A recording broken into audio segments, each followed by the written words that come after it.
Please stand.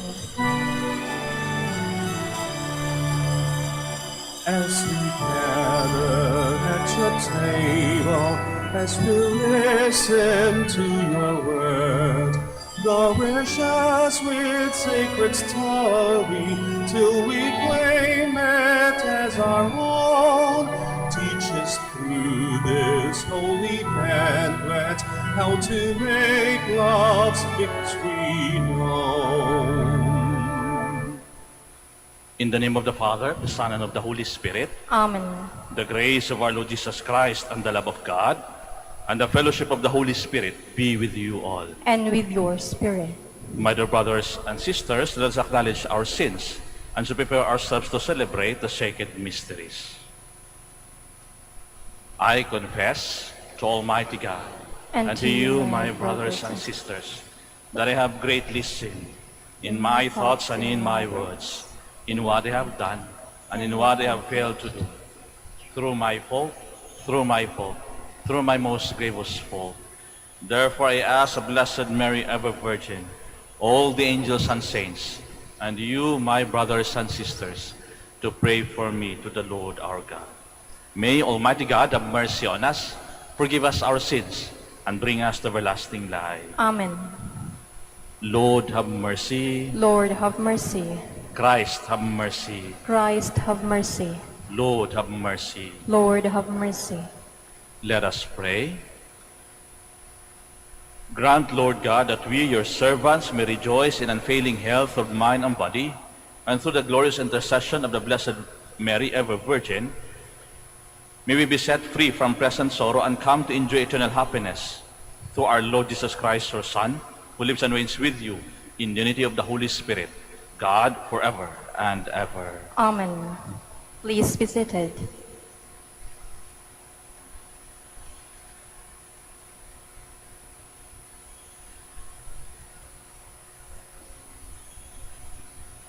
A reading from the book of the prophet Daniel. I, Daniel, found my spirit anguish within its covering of flesh, and I was terrified by the visions of my mind. I approached one of those present and asked him what all this meant in truth. In answer, he made known to me the meaning of the things. These four great beasts stand for four kingdoms, which shall arise on the earth. But the holy ones of the Most High shall receive the kingship, to possess it forever and ever. But I wish to make certain about the fourth beast, so very terrible and different from the others, devouring and crashing with its iron teeth and bronze claws, and trampling with its feet what was left. But the 10 horns on its head, and the other one that sprung up, before which 3 horns fell, about the horn with the eyes and the mouth that spoke arrogantly, which appeared greater than its fellows. For as I watched, that horn made war against the holy ones, and was victorious until the Ancient One arrived. Judgment was pronounced in favor of the holy ones of the Most High, and the time came when the holy ones possessed the kingdom. He answered me thus: the fourth beast shall be a fourth kingdom on the earth, different from all the others, but it shall devour the whole earth, beat it down and crush it. The 10 horns shall be 10 kings, rising out of that kingdom. Another shall rise up after them, different from those before him, who shall lay low 3 kings.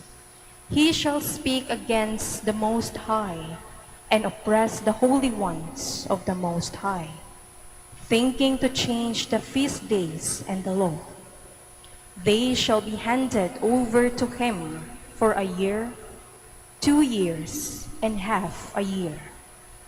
But when the court is convened and his power is taken away by final and absolute destruction, then the kingship and dominion and majesty of all the kingdoms under the heavens shall be given to the holy people of the Most High, whose kingdom shall be everlasting.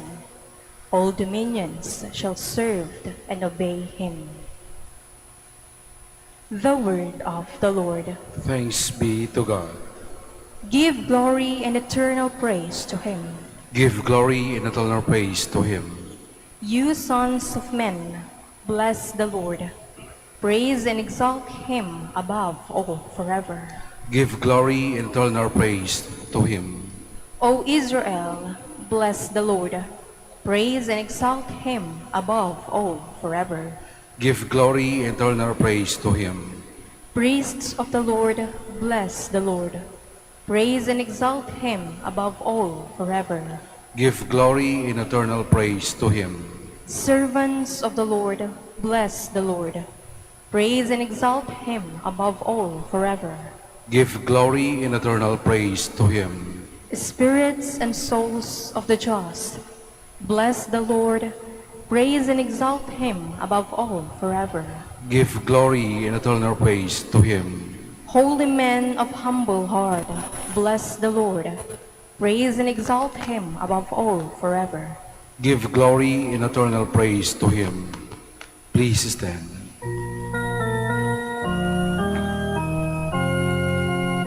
Alleluia, alleluia, alleluia. Be vigilant at all times and pray that you may have the strength to stand before the Son of Man. Alleluia, alleluia, alleluia.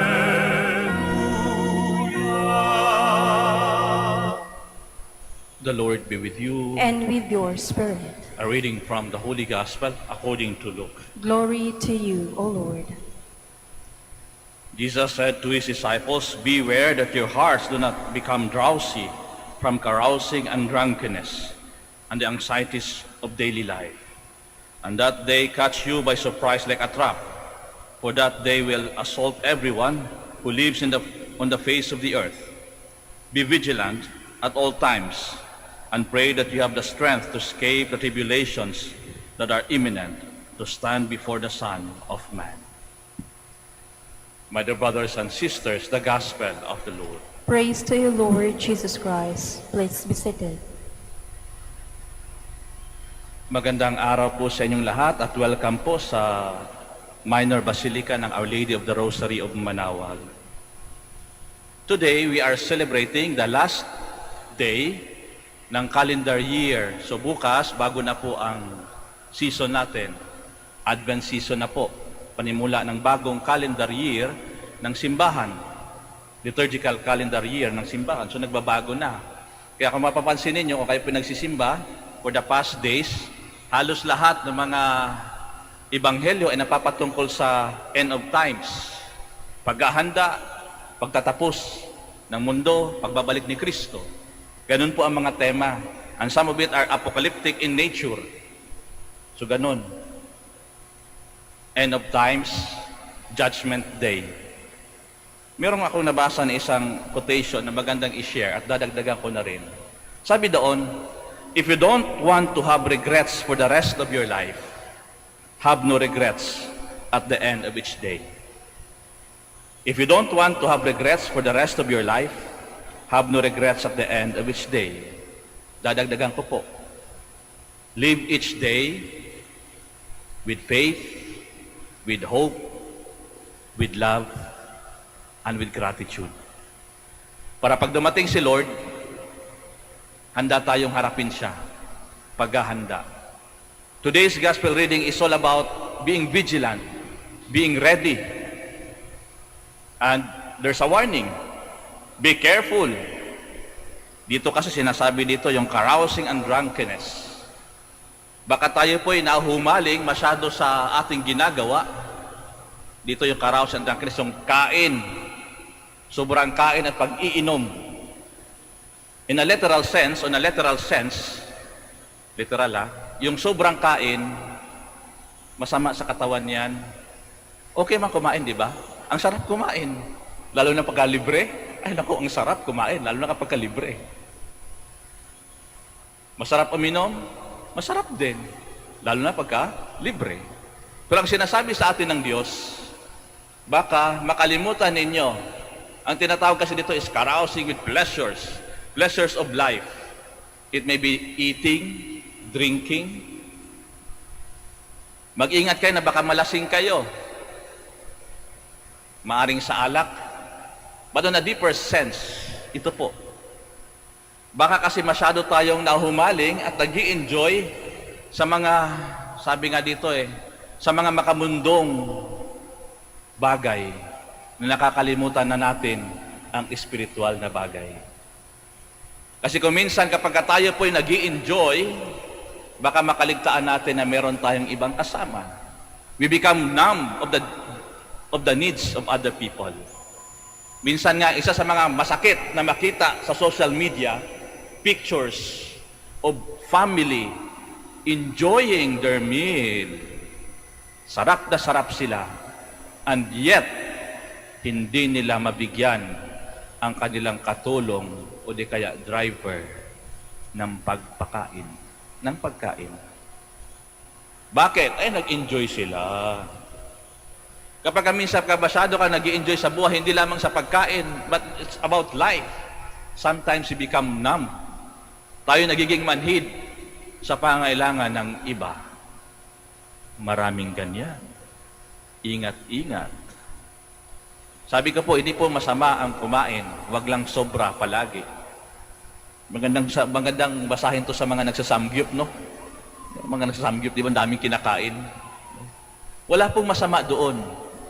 But make sure na kapag tayo po'y kain ng kain, inom ng inom, huwag din nating kalimutan at tingnan na meron din palang kailangan ang iba. That is why we should live with faith, with love, with gratitude, with generosity. Yun yung paalala sa atin ni Lord. Hindi po masama ang kumain at uminom. Sabi dito, drunkenness. Yung pagkalasing, maaring hindi lamang ito sa alak, in a literal sense, maaring sa alak. Pero marami din sa atin ang nalalasing sa kapangyarihan. Nalalasing sa kasikatan. Maraming ganyan. Kaya kapag nalasing ka sa ganon, anong gusto mong gawin? Ayaw mo nang bumaba. Nakakalasing po ang kapangyarihan. Pansin ninyo. Nakakalasing. Kaya nga iba, ayaw nang bumaba. Bahala kayo dyan. Nag-i-enjoy ako dito sa taas. And I'm very powerful. Gusto natin yung ganun Pansin nyo niya, ako personally, ito, observations to. Kapag ka nasa bangko, minsan matatawa kapag kapag ka hindi ka pa kilala na pare, may isang beses na pumunta ako ng bangko, hindi pa ako kilalang pare, of course, saka hindi ako nagpapakilalang pare agad. No? So, naghintay ako ng 1 oras mahigit doon sa bangko. Siyempre, kasi usually sa bangko, di ba may mga preferred clients? The rich, the famous, and the powerful. Gusto na natin yan. Mayra sabi ko, 1 hour na ako naghintay dito. Kailan ba ito matatapos? Biglang may dumating na parang mukhang donya. May dadalang bag. Taranta lahat ng mga managers. May dideposit ako. Ganun pa. Okay. Sa loob-loob ko, kanina pala ako dito, wala mo nagasikaso sa akin. Gusto natin yung gano'n yung easy way. Inung ako na, tinignan nung ay, Father, pare pala kay Father. Tapos tinignan niya, kayo ba si Father Norman? Father, naka-attend ako ng misa niyo one time. Ako, okay. Tapos ako naman, nahiyaan ako. Sabi niya, Father, next time, Father, para madali kayo, magpakilala kayong pare kayo. Sa loob-loob ko, gusto mo? Pagpasok ko sa bangko, nakaganito na ako? Para unahin ako, di ba? the rich and the powerful, palagi kang una. Halos lahat ng okasyon, palagi nauna ang pari eh. Pansinin nyo, gusto mong mauna palagi. Sa kainan, pag may blessing, kung ano man, ang unang kakain, ang pari. Kaya kapag may lason ang pagkain, ang unang mamatay, ang pari. Drunkenness of power. Gusto mo rin yung famous ka. Kaya after nung sa bangko, sabi ko doon sa teller eh, Father, pasensya na kayo ha. Sabi ko, okay lang, wala man problema sa akin yan.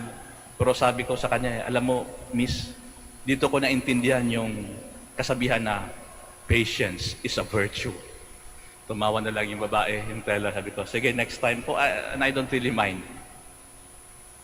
Gusto natin yung, kaya sinasabihan tayo ni Kristo, be careful, baka malasing ka sa kapangyarihan at kasikatan, na nakakalimutan mo na may katapusan ang lahat. Lahat po may katapusan. In politics, even our very own life. Kapitbahay mo, kung may kapitbahay ka nga na chismosa, huwag kang mag-alala. Mamamatay din yan. Kung meron kang kamag-anak na walang niya, nangaagaw ng lupa, huwag kang mag-alala. Mamamatay din yan. Walang permanente. Yan the Lord is reminding us to be very careful nung ating pinangahawakan. Be careful. Kasi darating ang Diyos na ikaw ba'y busog na busog at nagiging indifferent ka na sa ibang tao? At ikaw ba'y lasing sa kapangyarihan at kasikatan na ayaw mo nang bumaba at ayaw mo nang i-recognize na merong pang mas makapangyarihan sa iyo, ang may-ari ng iyong buhay? Isa pang warning sa atin ng Diyos ay yung anxiety, daily life. Kasi kung minsan masyado kang takot, masyado kang matatakutin, marami kang worry sa buhay, nakasama na kayo ng isang tao na palagi nag-worry, nakaka-stress. Mahirap yung ganong, may kasamang taong ganon, yung lahat na lang. Punta tayo ng Manaoag, ayoko, bakit? Baka mahawa tayo ng COVID doon. Maraming nagsisimba doon. Yung pare nagmisa, mukhang may COVID. O lahat na lang, mag-worry ka. Daily, mag-worry ka. Kaya nga, if you want to live life, if you want to enjoy life with gratitude, with hope, and with faith. Kasi sabi nga ni Lord do not be afraid. Even the numbers of your hairs are counted. Ibig sabihin, lahat ng bilang ni Lord yung ating buhok. Di ba? Imagine mo, ganun kakamahal ng Diyos. Pero sa mga walang buhok na dito, madali nang bilangin yan. Ganun kakamahal. And why worry? Natural lang po mag-worry. Pero kapag palagi kang nag-worry palagi, nako, good luck. At sa pa sa mga dahilan kung bakit tayo nag-worry, ito isa pa, na-stress sa buhay. Because we tend to compare our life with other people. Gusto mo ma-stress sa buhay? Madali lang. Compare your life with other people. At tumingin ka sa social media, mabubwisit ka. Bakit si ang dami ng ang dami ng Gusto niyo ma-stress sa buhay? Napakadali lang. Compare your life with other people. Gusto mo mabawasan ang stress mo? Be grateful of what you have. Tandaan niyo ito. We are blessed differently and uniquely. Iba-iba ang blessings natin. And the moment you compare and you try to say, Lord, bakit si mas maraming hayaan mo yun. Mas marami din problema yun. Hindi ba? Kaya kung gusto nyo mamuhay na walang regret sa buhay, be loving, be faithful, be hopeful, be grateful. Ganun lang ang buhay.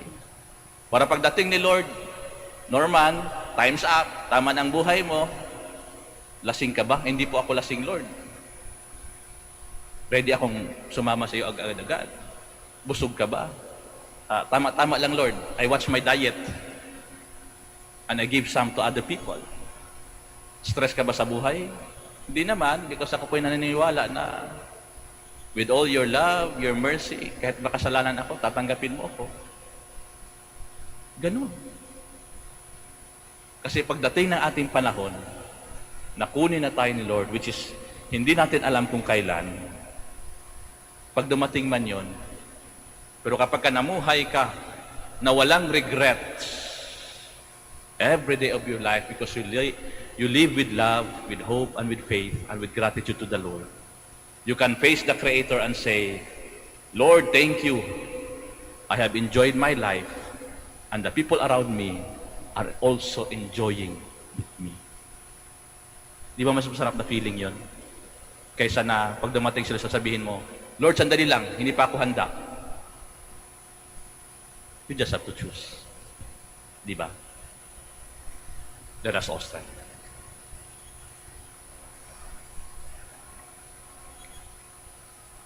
We pray to God our Father to help us prepare for the coming of the Lord into our world and into our lives. For every petition we shall answer. Lord, hear our prayer. Lord, hear our prayer, that the Church may not fall short in reminding the faithful concerning the need of vigilance, prayer, and good works. Let us pray to the Lord. Lord, hear our prayer. That as a community, we may not fail to recognize the coming of Christ in those whom we meet in the course of our day. Let us pray to the Lord. Lord, hear our prayer. That we may show compassion to those who are experiencing difficulties in their lives. Let us pray to the Lord. Lord, hear our prayer. That the old, the lonely, and the sick may feel the healing presence of Christ. Let us pray to the Lord. Lord, hear our prayer. That the dead may meet Christ on their heavenly journey. Let us pray to the Lord. Lord, hear our prayer. In the silence of our hearts, we also pray for our personal intentions, and we also pray for all those who will be traveling today.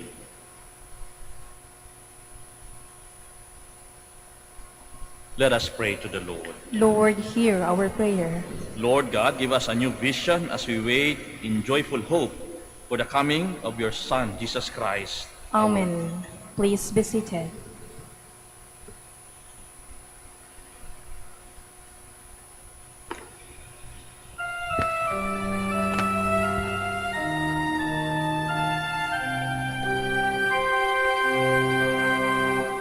Lord, we gather today in your house. We kneel down and pray. We ask for your mercy as we open our hearts to receive your forgiveness, O Lord. As we offer this bread and as we bring you this wine, bless them, Lord Jesus. Feed us now, give us life. Send us your Spirit, the source of our lives, and together we will serve you with love. Please stand. Pray, my dear brothers and sisters, that my sacrifice and yours may be acceptable to God, the Almighty Father. May the Lord accept the sacrifice at your hands for the praise and glory of his name, for our good and the good of all his holy church. Receive, O Lord, we ask the prayers of your people with the sacrificial offerings, that through the intercession of Blessed Mary, the mother of your Son, no petition may go unanswered, no request be made in vain. Through Christ our Lord. Amen. The Lord be with you. And with your spirit. Lift up your hearts. We'll lift them up to the Lord. Let us give thanks to the Lord our God. It is right and just. It is truly right and just, our duty and our salvation, to praise your mighty deeds in the exaltation of all the saints, and especially as we celebrate the memory of the Blessed Virgin Mary, to proclaim your kindness as we echo her thankful hymn of praise. For truly, even to earth's ends you have done great things, and extended your abundant mercy from age to age. When you look on the lowliness of your handmaid, you give us through her the author of our salvation, your Son Jesus Christ our Lord.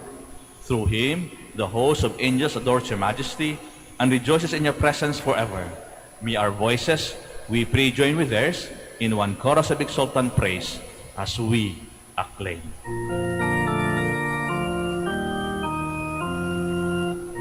Holy, holy, holy, Lord God of hosts. Heaven and earth are full of your glory. Hosanna in the highest. Blessed is he who comes in the name of the Lord. Hosanna, Hosanna in the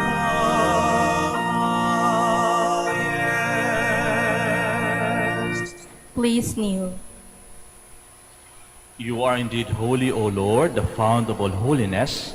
Make holy, therefore, these gifts, we pray, by sending down your Spirit upon them like the dewfall, so that they may become for us the body and blood of our Lord Jesus Christ.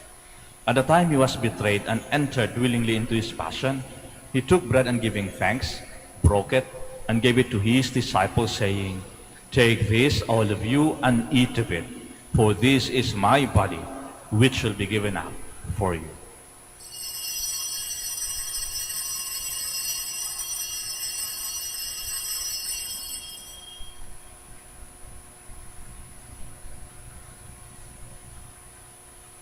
In a similar way, when supper was ended, he took the chalice, and once more giving thanks, he gave it to his disciples, saying, Take this, all of you, and drink from it, for this is the chalice of my blood, the blood of the new and eternal covenant, which will be poured out for you and for many, for the forgiveness of sins. Do this in memory of me.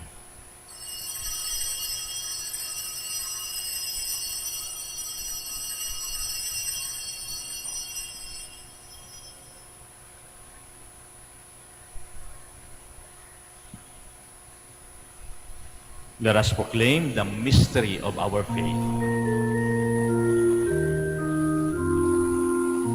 We proclaim your death, O Lord, and profess your resurrection until you come again. Therefore, as we celebrate the memorial of his death and resurrection, we offer you, Lord, the bread of life and the chalice of salvation, giving thanks that you have held us worthy to be in your presence and minister to you. Humbly we pray that partaking of the body and blood of Christ, we may be gathered into one by the Holy Spirit. Remember, Lord, your church spread throughout the world, and bring her to the fullness of charity, together with Francis our Pope, Socrates our Bishop, and all the clergy. Remember also our brothers and sisters who have fallen asleep in the hope of the resurrection, and all who have died in your mercy. Welcome them into the light of your face. Have mercy on us all, we pray, that to the Blessed Virgin Mary, Mother of God, with the blessed apostles and all the saints who have pleased you throughout the ages, we may merit to be co-heirs to eternal life, and may praise and glorify you through your Son, Jesus Christ.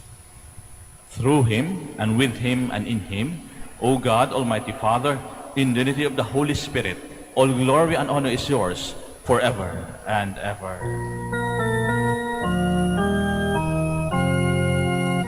Amen, amen, amen, amen. Please stand. At the Savior's command and formed by divine teaching, we dare to say,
Deliver us, Lord, we pray, from every evil. Graciously grant peace in our days, that by the help of your mercy, we may be always free from sin and safe from all distress, as we await the blessed hope and the coming of our Savior, Jesus Christ. For the kingdom, the power, and the glory are yours, now and forever. Lord Jesus Christ, who said to the apostles, "Peace I leave you, my peace I give you," look not on our sins, but on the faith of your church, and graciously grant her peace and unity in accordance with your will, who live and reign forever and ever. Amen. The peace of the Lord be with you always. And with your spirit. Now let's offer each other the sign of peace. Peace be with you.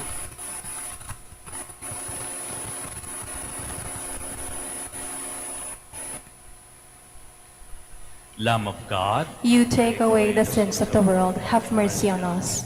Lamb of God, you take away the sins of the world, have mercy on us.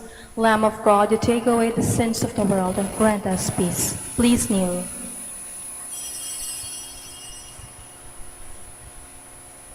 my dear brothers and sisters, behold the Lamb of God, behold him who takes away the sins of the world.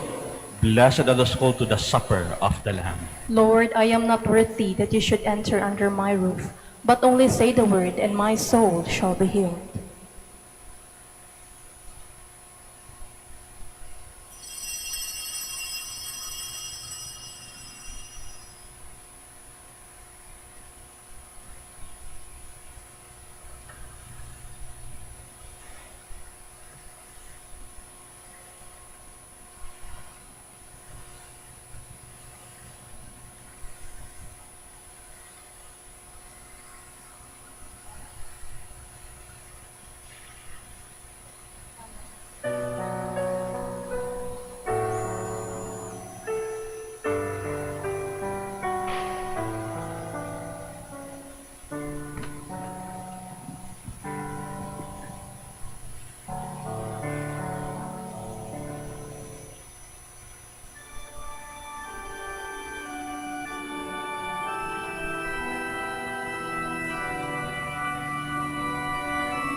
Defend me, and when the call of death arise, bid me come to thee, that I may praise thee with thy saints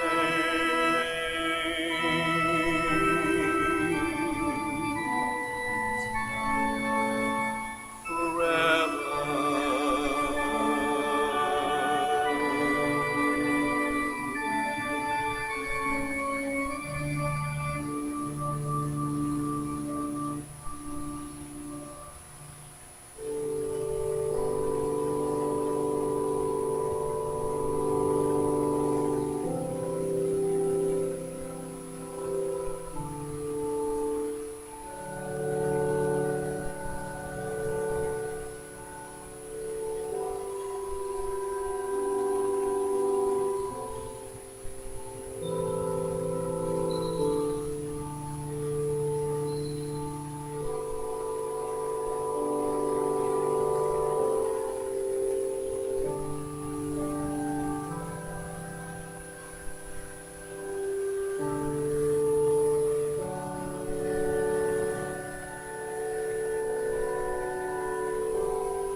Please kneel for the prayer of creed of stewardship.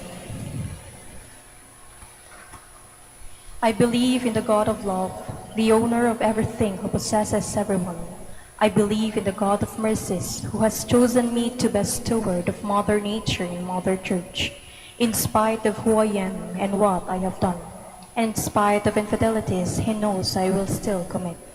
I believe in the power of giving and in the power of loving like Jesus, because love is the only way to holiness. Giving is the best proof of loving, and perfect renunciation leads to unlimited fruitfulness. I believe that in freely giving my time, in humbly sharing my talents, and in generously sacrificing my treasures, the Lord will always provide. He will take care of all my needs and bless me with infinite reward on earth and in heaven. I will be the first to give. I will not wait for the others. I will keep on giving even if others do not give. I will not be afraid to have none. I believe that the best time to share is now, not tomorrow, for tomorrow is an excuse of the greedy.